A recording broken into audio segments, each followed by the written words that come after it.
우리가 성경을 읽다 보면 위대한 인물들이 참 많이 나옵니다. 여러분들도 좋아하시는 성경의 인물들이 있으실 텐데요. 에녹은 하나님과 동행하다가 죽음을 맛보지 않고 하늘나라로 갔던 사람이었습니다. 항상 동행했다라는 표현이 기록되어 있죠. 아브라함은 하나님이 부르실 때 말씀에 순종해서 어디로 갈지도 모르면서도 정든 고향 땅을 떠났던 믿음의 사람이 바로 아브라함이었죠. 민수기 12장 3절에 보시면 모세는 이 세상에서 가장 온유한 사람이라는 칭호를 얻은 축복의 사람이었습니다. 그런데 그 중에서도 우리가 제일 부러워해야 하는 사람이 있는데 바로 다윗입니다. 다윗. 오늘 본문을 통해 알 수 있듯이 하나님께서 다윗을 만나니 내 마음에 맞는 사람이라고 하실 정도로 칭찬을 하셨습니다. 내 마음에 맞는 사람이다. 여기서 만나니라는 의미는 하나님께서 오랫동안 다윗을 관찰하여 보니 하나님의 마음에 만족하셨다라는 말입니다. 하나님의 마음에 맞는 사람이라는 칭찬을 들은 사람은 성경 인물 중에 다윗밖에 없습니다. 우리는 솔직히 다른 사람의 마음에 들기가 그리 쉽지 않다는 것을 잘 압니다. 나름대로 열심히 일하고 최선을 다한다 하더라도 다른 사람들의 마음에 들지 못한다는 것을 우리는 너무나 잘 압니다. 부부 사이에 아내는 남편을, 남편은 아내가 마음에 들지 않을 때가 많죠. 자식과 부모 사이에도 마찬가지입니다. 사랑하는 내 자녀지만 어떤 때는 마음에 들지 않아요. 왜 저렇게 행동할까? 직장에서도 마찬가지고 어디에 소속돼 있든지 간에 다른 사람의 마음에 들기가 쉽지가 않습니다. 저는 12년 전에 베다니 교회에서 처음으로 사역을 하면서 가졌던 생각 중에 하나가 그거였습니다. 모든 성도님들을 만족해 하는 목회를 해야겠다. 얼마 지나지 않아서 포기했습니다. 만족할 수가 없습니다. 성도님들도 제가 다 만족스럽지 못하시고 저도 마찬가지고 서로 만족해야 한다라는 것, 누군가를 만족시킨다는 것이 쉽지가 않더라고요. 그렇기 때문에 다윗이 하나님의 마음에 맞는 사람이었다라는 평가를 받는 것이 얼마나 대단한 일인지 모릅니다. 무려 하나님께, 다른 사람도 아니고 하나님께 마음에 맞는 사람이라는 칭찬을 들었으니 얼마나 대단합니까? 그러나 지난주 말씀처럼 우리는 하나님의 자녀로서, 지난주 제목이 우리는 하나님의 자녀입니다 였잖아요. 우리는 하나님의 자녀로서 다윗처럼 하나님의 마음에 맞는 사람들이 되어서 하나님을 신실하게 섬기며 이 세상을 살아가야 할 줄로 믿습니다. 그런데요, 우리는 다윗이 완벽한 삶을 살았기 때문에 하나님 마음에 들었다라고 생각하실지 모르겠습니다.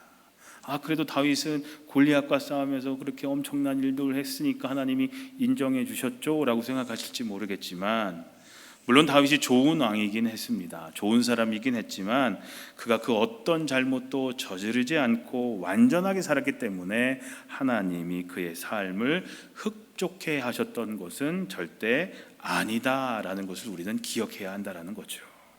다윗의 삶을 들여다보면 하나님께 크게 잘못했던 일들이 몇 차례 있었습니다. 우리가 잘 알듯이 우리아의 아내였던, 장군이었던 우리아의 아내 이 밧세바를 간음하고 그 사실을 감추기 위해서 그 우리아를 격렬한 싸움터로 보내서 최전방으로 보내서 죽게 하는 악한 일을 저질렀던 게 다윗이었습니다. 그 죄악 때문에 큰 벌을 받았죠. 밧세바의 사이에서 태어난 아들이 죽죠. 그런 일들이 일어났습니다. 그리고 다윗이, 하나님께서 다윗에게 승리를 주셔서 이제는 엄청난 왕이 되어서 그의 나라를 대적할 민족이 없게끔 해주시자, 태평성대를 이루게 해주시자, 이제는 다윗이 교만해져서 인구조사를 했던 죄도 범했다라는 거죠. 지난주에 이 이야기를 했었죠. 이렇듯 하나님이 인정해 주셨던 다윗도 보통 사람들이 저지를 수 없는 엄청나게 큰 죄를 저질렀다라는 거죠.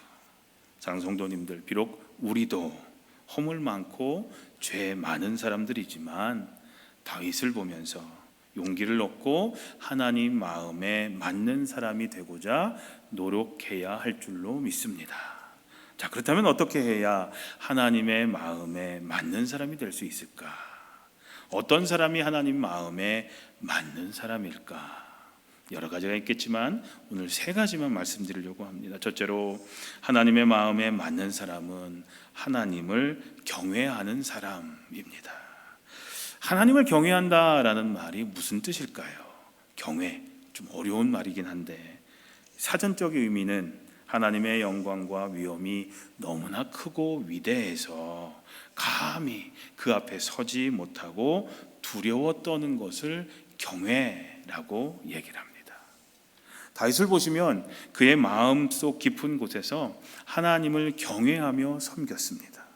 다윗이 쓴 시편을 읽다 보면 다윗이 얼마나 하나님을 경외했는지 잘 알 수가 있습니다. 우리가 함께 했던 교동문도 그렇고 오늘 시온 찬양대가 불렀던 그 시편의 말씀도 그렇고 시편 29편에 보면 이런 말씀이 있어요.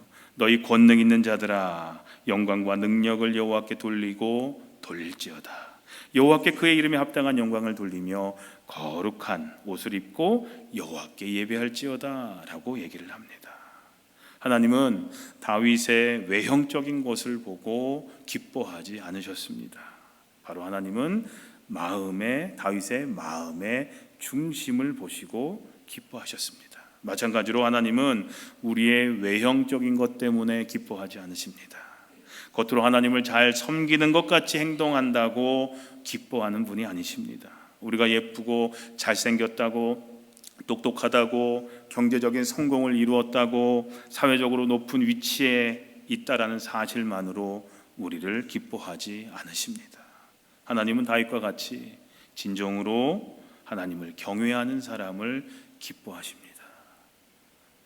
원래 다윗은 요즘 말로 얘기하면 잘 나가는 사람은 아니었습니다.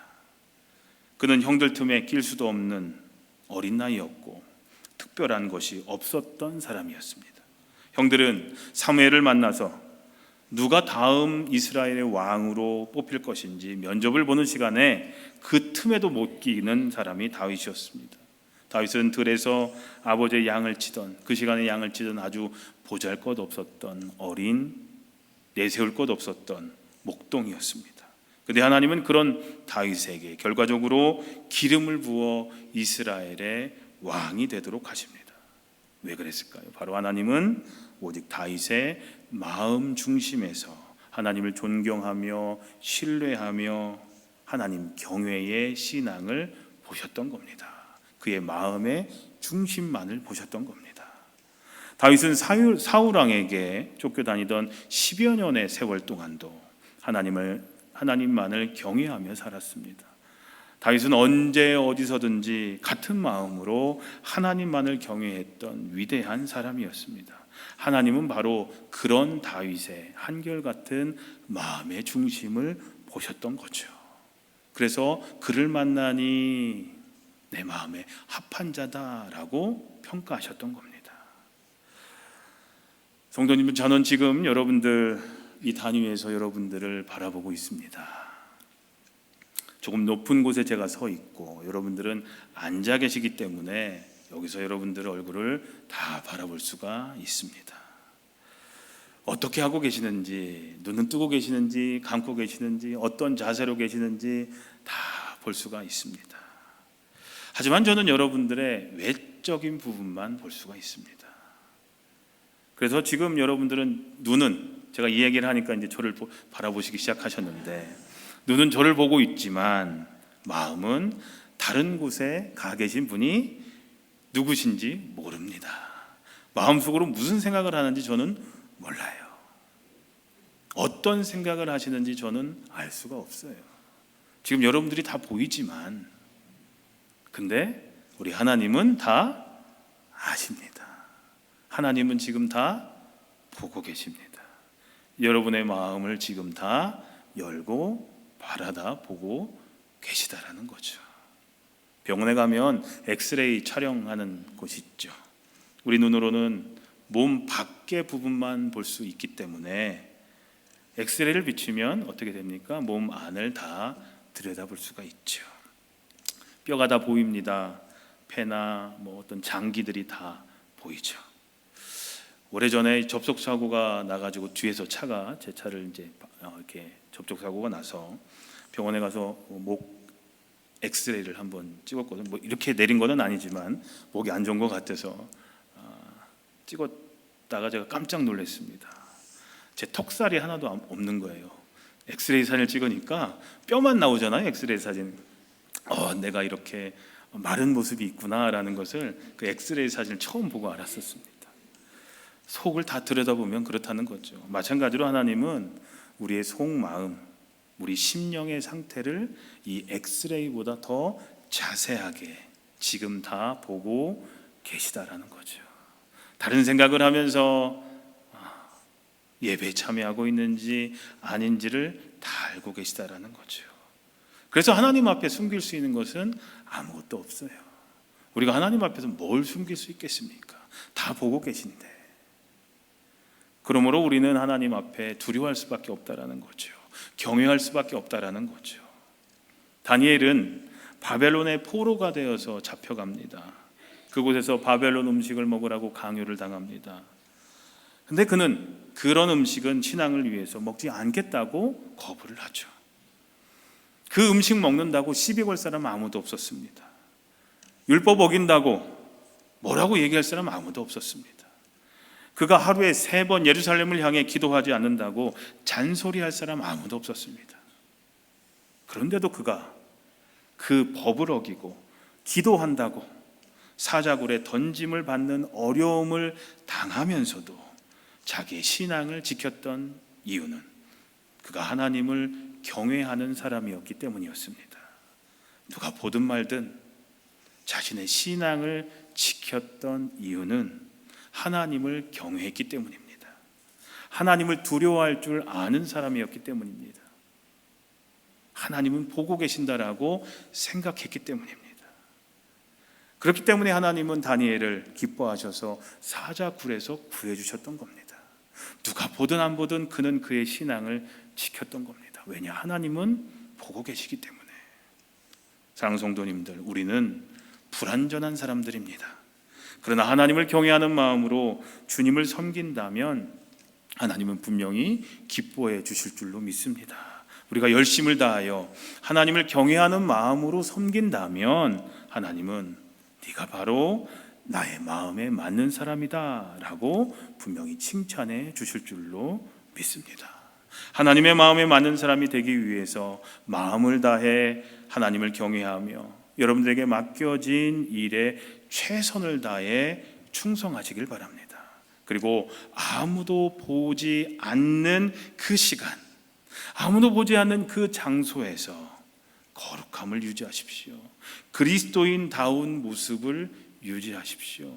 그리스도인으로서의 품위를 유지하십시오. 그게 중요합니다. 아무도 보지 않을 때, 교회 성도들이 안 볼 때, 아무도 나를 지켜보지 않을 그 장소 그 시간에 거룩함을 유지하는 것. 왜요? 하나님은 보고 계시기에. 그렇게 그런 그리스도인다운 모습, 그리스도인다운 품위를 유지하십시오. 그래서 여기 모인 모든 성도님들을 하나님이 다 만족해 하시기를 주님의 이름으로 간절히 기도합니다. 둘째로 하나님의 마음에 맞는 사람은 하나님을 향한 성숙한 믿음을 가진 사람입니다. 다윗의 마음 중심에는 오직 하나님만을 의지하려는 믿음밖에 없었습니다. 다윗은 자신이 어떠한 상황에 처했다 할지라도 하나님만 생각하면서 전혀 두려워하지 않던 믿음의 사람이었습니다.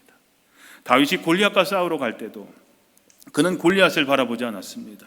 만약 골리앗만 바라봤다면 다윗도 겁이 났겠죠. 그러나 그는 오직 하나님만 바라봤습니다. 하나님은 우리에게도 이러한 성숙한 믿음을 원하십니다. 그리고 이런 믿음을 가진 사람이 하나님을 기쁘게 해드릴 수 있습니다. 하나님은 우리가 하나님의 자녀가 된 후에 영적으로 자라지 않고 머물러 있는 것이 아니라 영적으로 무럭무럭 자라나 성숙한 신앙인이 되기를 원하신다라는 거죠. 오늘날 우리의 신앙의 모습은 여러 종류가 있습니다. 어린아이로부터 해서 장년에 이르기까지 여러 모습을 우리는 가지고 있습니다. 어린아이의 단계의 신앙이 있습니다.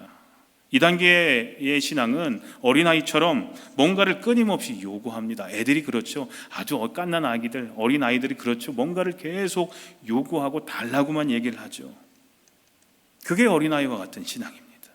또 아이들은 어떻습니까? 자기 엄마가 다른 아이들을 안아주거나 이렇게 무슨 애정 표현을 하면 삐져서 그렇게 못하게 하죠. 마찬가지로 자기에게만 모든 시선을 쏟고 관심 가져주기를 기대하는 게 어린아이와 같은 신앙입니다. 이 단계를 거치지 않을 수는 없겠지만 빨리 이 단계를 지나가야 된다는 거죠. 성장해야 된다는 거죠. 여러분들의 자녀가 맨날 뭐 달라고만 한다면 여러분들 어떠시겠어요? 하나님도 똑같습니다. 맨날 달라고만 하는 것이 아니라 이제는 좀 성장하기를 원하신다는 거죠. 이제 성장하게 되면 자기가 해야 할 것과 하지 않아야 할 것을 조금 구별할 수 있는 단계에 이르게 됩니다. 이 신앙의 단계에서는 어떤 일을 하기는 하되 기쁘게 하는 것이 아니라 하지 않으면 안 된다라는 율법적인 그런 차원에서 하는 단계가 됩니다. 교회에서 봉사하되 다른 사람들의 눈을 의식합니다. 교회에서 헌금 생활을 하지만 벌 받을까 봐 다른 사람들 눈을 의식해서 그냥 억지로 두려운 마음으로 하는 경우들이 있어요. 주일 예배 참석도 마찬가지예요. 일주일 동안 예배 참석하지 않으면 무슨 큰 하나님의 벌이 임할 것 같고 찝찝하니까 주일날 예배에 형식적으로 오는 경우들도 있다라는 거죠. 하지 않으면 안 된다라는 의식 속에서 하는 단계가 바로 이 단계예요. 물론 하지 않는 것보다는 낫지만 하나님께서 기뻐하시는 단계에는 아직 아니다라는 거죠. 그러나 성숙한 단계가 되면 모든 일을 하나님께 감사함으로 하는 단계가 됩니다. 혼자서 스스로 하나님께서 기뻐하시는 일이 어떤 일인지 찾아서 할 수 있을 정도로 성장하게 됩니다. 이렇게 성숙한 신앙의 단계가 되면 감사하는 마음으로 하나님을 섬기며 충성하게 되어 있습니다. 지금 여러분들 어떤 단계에 있으십니까? 여러분들 각자 나름대로 이런 단계에 와 있다라고 생각하시는 분들이 있으실 거예요. 우리 신앙의 목표는 예수님을 닮아가는 데까지 멈추지 말아야 됩니다. 예수님의 말씀과 생각과 행동을 모두 다 닮아가는 데까지 우리의 신앙은 계속해서 성장해야 됩니다. 내가 이 정도 됐으니, 내가 은퇴를 했으니 이제는 안 해도 돼, 그것이 아니라 하나님 나라 갈 때까지 우리는 계속해서 주님을 닮아갈 수 있도록 성화되는, 거룩하게 되는 삶을 살아가야 한다는 겁니다. 만약 여러분들이 지금 첫 번째 단계에 있으시다면, 어린아이와 같은 단계에 있으시다면 두 번째 단계에 있으시다면 세 번째 단계로 가려고 하는 성숙한 신앙의 단계로까지 성장하려고 하는 목표를 세우셨으면 좋겠습니다. 그리고 세 번째 단계에 나는 있다라고 생각되시는 분들은 더욱더 예수 믿는 사람 같은 맛을 내는 삶을 사시기를 소망합니다. 사랑하는 성도님들, 다른 방법으로는 하나님을 기쁘시게 할 수 없습니다. 오직 믿음입니다. 믿음으로 하나님을 기쁘시게 할 수 있습니다. 더욱더 성숙한 믿음을 갖고자 노력하심으로 하나님의 마음에 합한 그리스도인들이 모두 되시기를 기도합니다. 자, 누가 하나님의 마음에 맞는 사람인가? 첫째로 하나님을 경외하는 사람이라고 말씀드렸습니다. 둘째로 하나님을 향한 성숙한 믿음을 가져야 된다고 말씀드렸습니다. 마지막으로 하나님께 헌신된 마음을 가진 사람이 하나님을 기쁘시게 할 수가 있습니다. 하나님의 마음에 맞는 사람이 될 수가 있습니다. 그렇다면 우리는 어떻게 헌신할 수 있을까요? 첫째로 우리의 몸을 바쳐 헌신해야 됩니다. 우리의 몸은 예수님께서 십자가의 피로 사셨기 때문에 우리의 것이 아니라 주님의 것입니다. 그렇기 때문에 우리 몸을 하나님이 원하시는 일에 사용함을 받아야 된다는 겁니다. 하나님은 그저 우리가 일주일에 한 번 주일 예배에 참석하는 그런 삶이 아니라 하나님을 위해 열심을 다해 사명 감당하는 헌신된 마음을 원하십니다. 하나님은 그런 사람을 기뻐하시고 그리고 그런 사람을 마음에 들어 하신다는 겁니다. 둘째로 우리의 가장 귀중한 시간을 들여 헌신해야 됩니다. 시간을 다른 말로 얘기하면 생명이죠. 물질이 중요한 것이 아닙니다. 물질이 우리 생각하기에는 이 돈, 물질이 제일 귀중하다고 생각하겠지만 그게 귀중한 것이 아닙니다. 하나님 입장에서 보면 우리의 돈은 종이 쪼가리밖에 되지 않아요. 금을 드린다고 했을 때 금은 광물일 수밖에 없어요. 아무 의미가 없어요. 하나님께서 가장 귀하게 받으시는 것은 우리의 생명이에요. 생명은 그 어떤 것과도 바꿀 수가 없죠. 돈 주고 살 수 있는 게 생명이 아니잖아요. 근데 이 생명은 또 다른 말로 시간이라는 거죠. 하나님이 우리에게 가장 받기를 원하시는 것은 우리의 시간, 우리의 생명이라는 거죠. 그 시간을 하나님께 올려드리는 것, 그것이 가장 귀한 거라는 거예요. 가장 귀한 헌신이 될 수 있다는 거죠. 근데 우리는 주님을 위해 사용해야 할 이 소중한 시간과 생명을 얼마나 많이 낭비하면서 살고 있는지 모릅니다. 하지 않아도 되는 일에 마음이 끌려서 그냥 그 시간과 생명을 허비하는 경우들이 얼마나 많은지 모릅니다.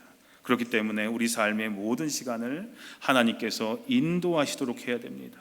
하나님께 예배하는 시간도, 교회에서 봉사하는 시간도, 다른 사람을 섬기고 도와주는 시간도, 직장에서 일하고 비즈니스를 하시는 시간도, 휴식하는 시간도 모두 다 하나님을 기억하며 하나님께 드리는 시간이 되어야 한다는 거죠. 그렇게 하나님께 우리의 생명, 시간을 헌신하며 드리는 삶을 살 때 분명 하나님께서 우리 하루하루의 삶을 분명히 이끌어 주시고 앞으로의 계획도 분명히 이끌어 주실 줄로 믿습니다. 그리고 우리를 마음에 들어 하실 겁니다.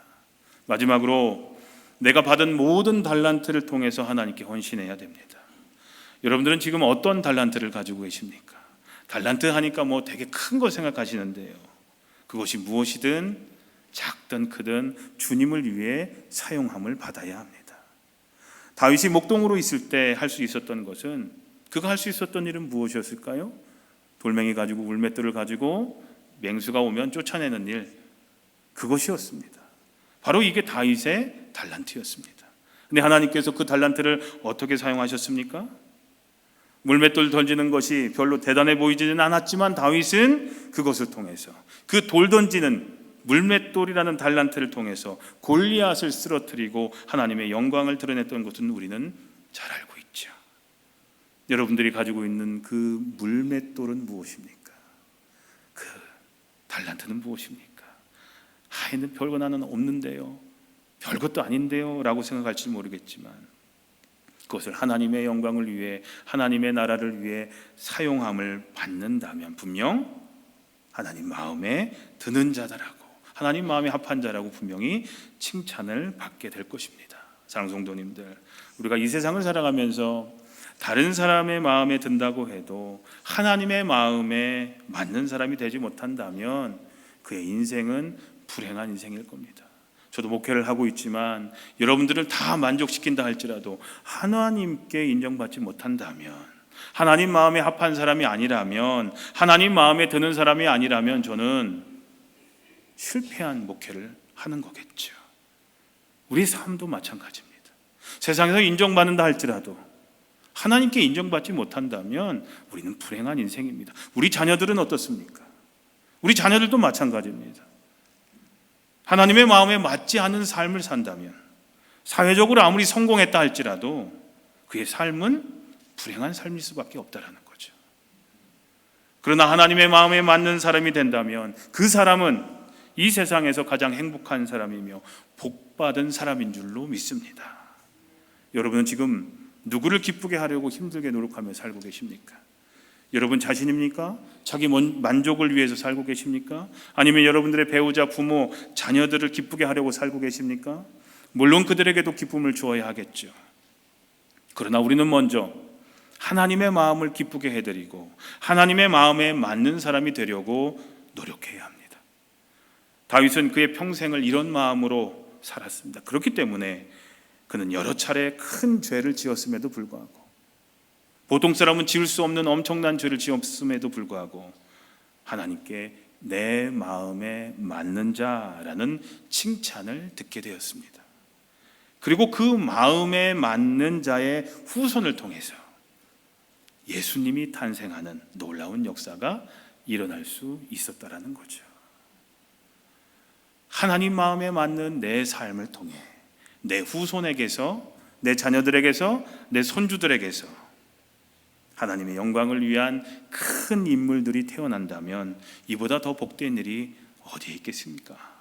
다윗은 아무리 큰 죄를 범했어도 하나님의 마음에 합한 사람이 되어서 예수 그리스도의 조상이 되는 영광을 얻게 되었다라는 거죠.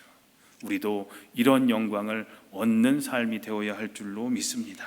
장성도님들, 하나님 마음에 맞는 사람이 되도록 성령님께 간구하며 노력하십시오. 첫째로 하나님을 경외하는 사람이 되시길 바랍니다. 둘째로 하나님을 향한 성숙한 믿음을 가지시길 바랍니다. 그리고 마지막으로 하나님께 헌신의 마음을 가지시길 바랍니다.